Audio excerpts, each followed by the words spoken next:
Welcome back. ગુજરાતની રાજનીતિમાં આજનો દિવસ એક સરપ્રાઇઝ લઈને આવ્યો અને કહી શકાય કે ભારતીય જનતા પાર્ટી માટે જેમને કંઈ જ ખબર નહોતી એવા ધારાસભ્યો મંત્રીઓ માટે પણ ભૂકંપ લઈને આવ્યો અને વિજય રૂપાણીએ મુખ્યપ્રધાન પદેથી રાજીનામું આપ્યું. ત્યારબાદ હવે સી.આર. પાટીલ પ્રદેશ પ્રમુખ ભાજપ થોડા જ સમયમાં પ્રેસ કોન્ફરન્સ કરવાના છે. ધારાસભ્ય દળની બેઠકમાં નવા સીએમનું નામ પણ નક્કી થવાનું છે. બધા જ ધારાસભ્યોને ગાંધીનગર પહોંચવા માટેના આદેશ પણ આપી દેવામાં આવ્યા છે અને આ બધા વચ્ચે ગૃહમંત્રી અમિત શાહ પણ આજે રાત્રે અમદાવાદ આવી રહ્યા છે.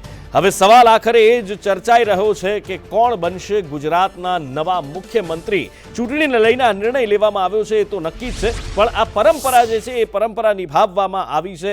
કેશુભાઈ વખતથી જ આ પરંપરા છે કે રાજીનામું લઈ લેવું. પહેલા કેશુભાઈનું રાજીનામું લેવાયું, ત્યારબાદ આનંદીબેનનું અને ત્યારબાદ વિજયભાઈ રૂપાણીનું. વિજયભાઈ રૂપાણીએ તો 5 વર્ષ ને 36 દિવસ પૂર્ણ પણ કર્યા છે, પણ આ એક પરંપરા છે એ બનતી ગુજરાતની અંદર દેખાઈ રહી છે. જોકે એક ચિંતાનો વિષય પણ એક રીતે જયેશભાઈ આને કહી શકાય ખરા.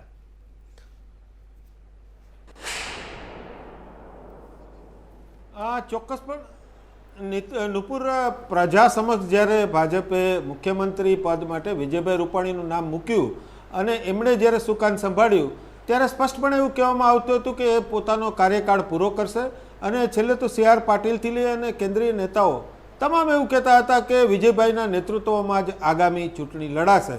હવે કોવિડની જે કામગીરી છે ત્યારે પણ એવું કહેવામાં આવતું હતું કે ગુજરાત મોડેલ છે એ સમગ્ર દેશમાં શ્રેષ્ઠ મોડેલ છે, પરંતુ અંદરખાનેથી બધા જ જાણતા હતા કે મૃત્યુના જે આંકડા છે એ ગુજરાતમાં સર્વાધિક છે. રેમડેસિવિરની જે અછત છે, આરોગ્ય સેવાઓ છે અને ગ્રામ્ય વિસ્તારોમાં જે રીતે લોકો ટપોટપ મૃત્યુ પામતા હતા એના કારણે લોકોમાં એક ઘેરો આક્રોશ જોવા મળી રહ્યો છે. હવે આ પરિસ્થિતિમાં ચૂંટણી આવી રહી છે ત્યારે આમ જોવા જઈએ તો અગાઉની આપણે વાત કરીએ તો જ્યારે કચ્છમાં ભૂકંપ આવ્યો ત્યારે ભૂકંપનું ઠીકરું કેશુભાઈ પટેલ ઉપર ફોડવામાં આવ્યું હતું.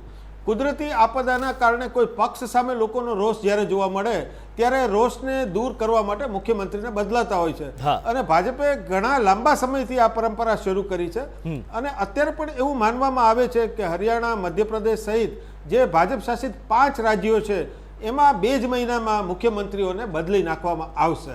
તો ગુજરાતમાં પણ આ એક પ્રયોગ ભાજપે કર્યો છે. હવે આપણે જોઈ શકીએ છીએ કે જે કોરોનાની આપદા હતી એમાં જે પ્રશ્નો સર્જાયા એમાં એકમાત્ર વિજય રૂપાણી જવાબદાર નથી. કદાચ જવાબદાર છે તો ભાજપની સંપૂર્ણ કેન્દ્રીય નીતિ જવાબદાર છે, કેમ કે ભાજપમાં કોઈ પણ મોટો નિર્ણય છે એ માત્ર મુખ્યમંત્રી લેતા નથી, એ તો કેન્દ્રમાંથી આવતા નિર્દેશોનું પાલન કરતા હોય છે. આમ છતાં જે કેન્દ્રની નીતિ હતી એમની સામે લોકોનો વિરોધ જોવા મળે છે તો એ વિરોધનું ઠીકરું જે છે એ કેન્દ્ર ઉપર ફોડવાને બદલે વિજય રૂપાણી ઉપર ફોડી નાખવામાં આવ્યું છે. પરંતુ લોકશાહી માટે આપ જે કહો છો એ સાચી વાત છે કે આ ઘાતક પરંપરા છે. એક પૂર્ણ કાર્યકાળ માટે મુકાતા મુખ્યમંત્રીને અધવચ્ચેથી હટાવી દેવામાં આવે અને જ્યારે ચૂંટણી આવે ત્યારે જ્ઞાતિ જાતિના સમીકરણો જોઈ અને પછી નવી જ કેબિનેટ બનાવવામાં આવે, નવા જ મુખ્યમંત્રી મૂકવામાં આવે. કદાચ નુપુર એવું પણ બને કે હવે ઓબીસી, એસસી, એસટી અને ક્ષત્રિય સમાજ કે જે અન્ય સમાજો છે એ તમામનો સમાવેશ કરી અને એક મુખ્યમંત્રી, 2 ડેપ્યુટી ચીફ મિનિસ્ટર અને જમ્બો કેબિનેટ બનાવવામાં આવે, જે માત્ર ચૂંટણીને ધ્યાનમાં રાખીને જ. બિલકુલ, એ કેબિનેટ ઉપર ચર્ચા કરવી છે. આગળ મંત્રીમંડળ, જી જયેશભાઈ, મંત્રીમંડળની પણ ચર્ચા કરવી છે, પણ એ પહેલા દિલ્હીની હલચલ વિશે, કારણ કે દિલ્હીમાં અત્યારે શું હલચલ થઈ રહી છે, ભાજપનું મુખ્ય કાર્યાલય ત્યાં આવેલું છે, ત્યાં આગળ શું અત્યારે કેવો માહોલ છે, એ તમામ માહિતી એકવાર અજય પાસેથી આપણે લઈ લઈએ. અજય.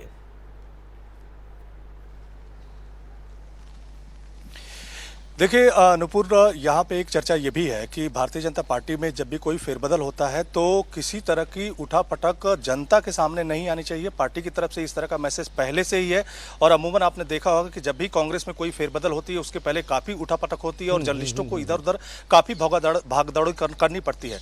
लेकिन विजय रूपाणी का इस्तीफा भले अचानक हुआ हो, लेकिन पार्टी की तरफ से ये अचानक फैसला नहीं है, बल्कि पार्टी की तरफ से ये सब कुछ पहले से ही एक एक स्टेप करके फैसला लिया होगा. इसी के तहत भूपेंद्र यादव को वहां भेजा गया और फिर राज्यपाल के पास विजय रूपाणी पहुंचे और अपना इस्तीफा दिया. तो एक तरह से ये माना जा रहा है कि भारतीय जनता पार्टी के लिए सबसे पहले किसी फेरबदल के लिए जरूरी कोई उठापटक नहीं होती है, बल्कि पार्टी की अपनी रणनीति होती है कि किस तरह से किसी राज्य में भारतीय जनता पार्टी अपनी सरकार बनाए. और खास करके गुजरात जैसा स्टेट, अगर आप कल्पना कीजिए कि किसी दूसरे स्टेट में भारतीय जनता पार्टी अपना सरकार गंवाती है तो उसके लिए उतनी इज्जत या प्रतिष्ठा की बात नहीं है जितना कि गुजरात में गंवाती है, क्योंकि गुजरात में भारतीय जनता पार्टी की सरकार गंवाने का मतलब है कि वो कोर स्टेट जिसके पहचान पे, जिसके आइडिया पे भारतीय जनता पार्टी आज सेंट्रल लीडरशिप में आई है और लगातार 7 सालों से यहाँ पे सरकार चला रही है, तो भारतीय जनता पार्टी किसी भी सूरत में नहीं चाहती है। पिछले अगर विधानसभा के अनुभव को देखें तो भारतीय जनता पार्टी जब पिछला विधानसभा चुनाव लड़ी थी तो वो एक तरह से उसके लिए सबक था कि अगर आने वाले समय में भारतीय जनता पार्टी इस स्टेट पे बेहतर काम नहीं करती है तो हो सकता है कि अपनी सरकार गवा भी दे या इस तरह की सिचुएशन भी बने ताकि सरकार बनाने में काफी दिक्कत हो। तो शायद इसी सब को देखते हुए एक फीडबैक पार्टी अलाकाबान की तरफ से लिया गया होगा और भूपेंद्र यादव को भेजा गया होगा और उसके बाद विजय रूपाणी का इस्तीफा हुआ है। हालांकि उसके बाद कई तरह के कयास लगाए जा रहे हैं। कहा यह जा रहा है कि सेंट्रल लीडरशिप पहले से मूड बना लिया है कुछ नए चीफ मिनिस्टर लाने के लिए, उसमें तमाम सारे नामों की चर्चा की जा रही है। अगर दिल्ली से अगर बात करें तो 2-3 नामों की चर्चा चल रही है, जिसमें पुरुषोत्तम रूपाला का भी नाम चल रहा है और मनसुख मांडविया का नाम चल रहा है, बाकी CR पाटिल का नाम चल रहा है और नितिन पटेल का तो पहले कई बार चल चुका है, जिसमें खास करके इन 3 नामों की अगर बात करें, CR पाटिल, पुरुषोत्तम रूपाला और मनसुख मांडविया, ये तीनों कहीं ना कहीं जो सेंट्रल लीडरशिप है उसके काफ़ी करीब के आदमी माने जाते हैं और इसमें भी सबसे अधिक जो चर्चा चल रही है वो मनसुख मांडविया की चल रही है। और जिस तरह से मनसुख मांडविया ने सेंट्रल लीडरशिप के साथ काम किया है बिना विवाद के रहते हैं और जिस तरह से सेंट्रल लीडरशिप ने मनसुख मांडविया को प्रमोट किया है, इसलिए ये सारे नाम जो चल रहे हैं उसमें खास करके अगर दिल्ली की बात करें तो उसमें मनसुख मांडविया का नाम सबसे ऊपर चल रहा है और तर्क यही दिया जा रहा है कि चूंकि पार्टी ने उनको काफ़ी प्रमोट किया है, यहाँ तक कि लोकसभा में जब मनसुख मांडविया की तरफ से स्वास्थ्य के ऊपर जो डिबेट हुई थी, कोरोना के ऊपर जो डिबेट हुई थी, जिस तरह से मनसुख मांडविया ने अपना बयान दिया था, उसके बाद प्रधानमंत्री नरेंद्र मोदी की तरफ से भी मनसुख मांडविया की पीठ थपथपाई गई थी। तो इस तरह से कह सकते हैं कि मनसुख मांडविया का नाम खास करके दिल्ली में सबसे आगे चल रहा है। हालांकि गुजरात में और सारे नाम गिनाए जा रहे हैं कि अब देखना ही होगा कि आज रात को या कल जब विधायक दल की बैठक होती है तो उसमें क्या कुछ निर्णय लिया जाता है। બિલકુલ રાજકોટમાં વજુભાઈ વાળા સાથે અમારા સહયોગી મયુર સોની દ્વારા વાતચીત કરવામાં આવી ત્યારે આ જે પગલું ભરવામાં આવ્યું છે, આ નિર્ણય લેવામાં આવ્યો છે, તેને લઈને વજુ બાપાનું શું કહેવું છે એકવાર એ પણ જોઈ લઈએ। જે કંઈ પાર્ટીએ નક્કી કર્યું છે, હરેક પાર્ટીનો કાર્યકર્તા પાર્ટી જે નક્કી કરે એ પ્રમાણે કામ કરવા તૈયાર હોય છે અને આ જે કંઈ વિજયભાઈનું રાજીનામું આપ્યું છે એ પાર્ટીએ નક્કી કર્યું હશે કે હવે વિજયભાઈએ રાજીનામું આપવું અને વિજયભાઈને કઈ જવાબદારી સોંપવી એ પણ પાર્ટીએ નક્કી કર્યું હશે, ત્યાર પછી વિજયભાઈને એ જવાબદારી સોંપશે। જો ભાઈ એ પોલિટિક્સનો પ્રકાર હોય છે, જે કાંઈ હોય છે એ અચાનક જ હોય છે। હિન્દુસ્તાનની અંદર જ્યારે હિન્દુસ્તાનના પ્રાઇમ મિનિસ્ટર તરીકે દેવગૌડા આવ્યા ત્યારે કોઈને કલ્પના હતી કે દેવગૌડા આ થશે? રાજકારણમાં તો આવું બનતું જ હોય છે, આપણને અચાનક લાગે છે। બાકી આ રાજકારણની પરિપાટી છે કે જે વસ્તુ નવીન થાય એ આપણને અચાનક લાગે છે। એટલે જે વસ્તુ નવીન થાય એ અચાનક લાગે છે અને વજુભાઈ વાળા તો આ વાત કદાચ ખૂબ સારી રીતે જાણી શકે કારણ કે એમને પણ ક્યારેક અચાનકથી પોતાની સીટ ખાલી કરવાનો વારો આવ્યો હતો। ખેર ભૂતકાળની એ ચર્ચાઓમાં નથી પડતા, પણ અત્યારે જે વિજય રૂપાણીએ રાજીનામું આપ્યું મુખ્યપ્રધાન પદ પરથી અને ત્યારબાદ કોંગ્રેસ ગેલમાં આવી ગઈ છે, કોઈ કટાક્ષ કરી રહ્યું છે તો કોઈ પ્રહાર કરી રહ્યું છે। વિપક્ષની શું પ્રતિક્રિયાઓ આવી છે હવે એ જોઈએ। અત્યારે ભારતીય જનતા પાર્ટીની સરકાર જે ગુજરાતમાં વિજય રૂપાણીની ચાલતી હતી એ ડબલ રિમોટ કંટ્રોલથી ચાલતી હતી। આ સરકારને જવા સિવાય છૂટકો નહોતો। વિજયભાઈ રૂપાણીનો ભોગ લેવાયો છે એ પ્રિડિક્ટેડ જ હતું અને એ પ્રિડિક્શન મેં 20 મે 2021માં કર્યું હતું। એ સ્પષ્ટ વાત છે કે ભારતીય જનતા પાર્ટીને ખબર પડી ગઈ કે ગુજરાતમાં 2022માં ચોક્કસપણે ચૂંટણી હારી જવાના છે। ભાજપ સરકારની નિષ્ફળતાઓને છુપાવવા માટે રિમોટ કંટ્રોલથી ચાલતા વિજયભાઈ રૂપાણીનું રાજીનામું લેવામાં આવ્યું છે। હું માનું છું કે જે દિલ્હીમાં બેઠેલા એમના આકાઓ છે કે જે રિમોટ કંટ્રોલથી ગુજરાતની સરકાર ચલાવે છે, એમણે પહેલાં આનંદીબેનને પણ કાર્યકાળ પૂરો કરવા ના દીધો અને હવે વિજયભાઈને પણ કાર્યકાળ પૂરો કરવા નથી દીધો। એનાથી સ્પષ્ટ દેખાય છે કે ગુજરાત ભાજપમાં જે CR પાટીલને એમનો આંતરિક અસંતોષ છે એ ચરણસીમાએ પહોંચ્યો છે અને એનો ભોગ વિજયભાઈને લેવામાં આવ્યો છે। નિષ્ફળતાને ઢાંકવા માત્ર ચહેરો બદલાયો છે, નીતિ અને રીતિ નહીં। માનનીય મુખ્યમંત્રીશ્રીનું રાજીનામું એટલે ભારતીય જનતા પાર્ટીની આંતરિક લડાઈનો એકરાર। મને લાગે છે કે માનનીય મુખ્યમંત્રીશ્રીનું રાજીનામું એ સત્તા અને સંગઠન વચ્ચે સંઘર્ષનું પ્રતિબિંબ છે। માનનીય મુખ્યમંત્રીશ્રીનું રાજીનામું એટલે ભારતીય જનતા પાર્ટીની તમામ મોરચે નિષ્ફળતાનો એકરાર છે. ભારતીય જનતા પાર્ટી નિષ્ફળતાઓને ઢાંકવા માટે કદાચ ચહેરો બદલશે, પણ હવે એ નિષ્ફળતાનો નકાબ ચીરાઈ ગયો છે અને એનો આવતા દિવસોમાં ગુજરાત જવાબ આપશે. એટલે આ જે પ્રમાણે અત્યારે કોંગ્રેસની પ્રતિક્રિયાઓ તો આવી રહી છે, પણ સવાલ અહીંયા આગળ એ થાય છે કે ગુજરાતમાં વિપક્ષ કેટલું મજબૂત છે અને જ્યારે પણ ચૂંટણી આવે છે અને જે ટિકિટની વહેંચણીઓ થતી હોય છે ત્યારે કોંગ્રેસની અંદર પણ શું નથી થતું અને શું થાય છે અને કેરા રાજીનામાઓના દોર ચાલુ થાય છે એ બધું આપણે જોયું છે. પણ ખેરા રાજનીતિ છે, આની અંદર આ બધું જ ચાલતું રહે છે. જયેશભાઈ અને અજય અમારી સાથે જોડાયેલા છે. જયેશભાઈ, જે કોંગ્રેસ કદાચ અત્યારે જે આ આક્ષેપો કરી રહી છે, આટલી જ સચોટતાથી જો વિપક્ષ તરીકેનું કામ કર્યું હોત તો ભારતીય જનતા પાર્ટીએ આની પહેલા, એટલે કે બહુ નજીકના ભવિષ્યની અંદર એ લોકોએ નજીકના ભૂતકાળની અંદર ઘણા બધા ફેરફાર કરવાની જરૂરિયાત પડી હોત.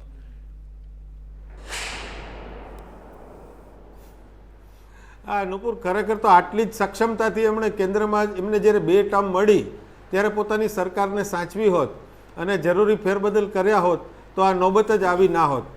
જે રીતે એમને 10%થી ઓછી સીટ કેન્દ્રમાં મળી અને વિપક્ષનું પદ પણ ગુમાવવું પડ્યું, એ જ બતાવે છે કે કોંગ્રેસ કઈ અવસ્થામાં અત્યારે છે.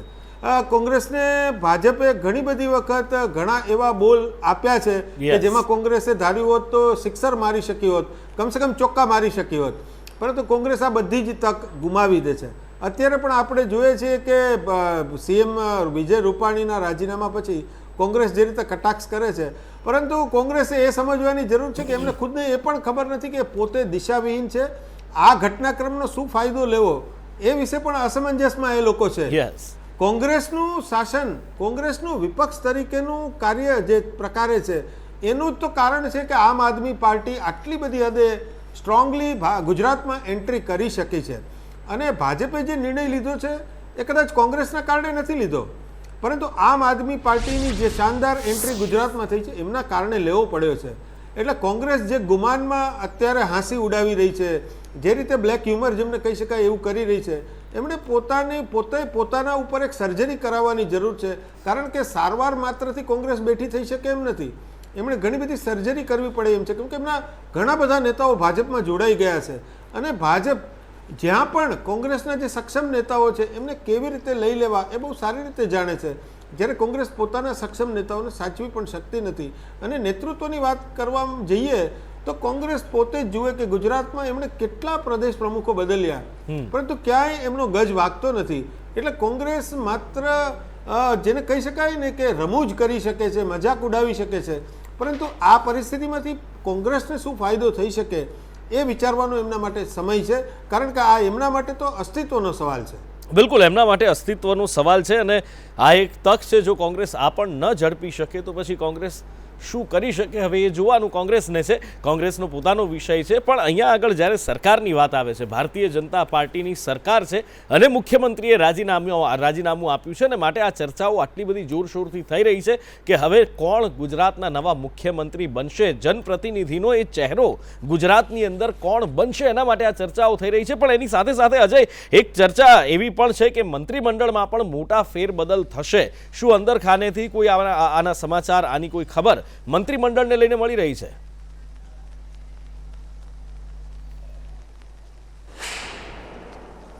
नूपुर, आपने मुझसे सवाल किया? जी अजय,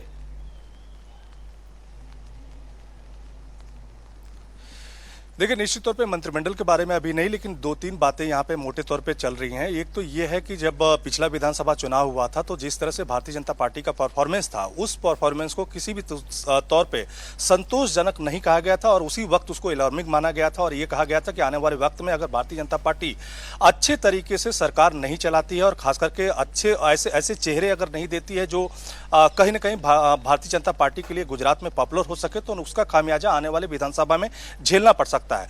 जबकि दूसरी तरफ अगर बात करें तो खुद जब लोकल बॉडी का इलेक्शन हुआ था तो आपने देखा होगा कि किस तरह से आम आदमी पार्टी जैसी बहुत छोटी और नई पार्टी ने भी कुछ खास इलाके में अपना धाक जमाई थी और कई सारे सीटें जीती थी. तब ये भी कयास लगने लगे थे कि हो सकता है कि आम आदमी पार्टी आने वाले समय में और भी ज़्यादा चीज़ें गेन करे, अपनी पार्टी का विस्तार दे. लेकिन उसमें सबसे ज़्यादा महत्वपूर्ण ये होगा कि पटेल वोटों का झुकाव आम आदमी पार्टी की तरफ दिखा है, उससे भारतीय जनता पार्टी या कांग्रेस को कितना नुकसान पहुंच सकता है, इसके भी कयास कयास लगाए गए थे।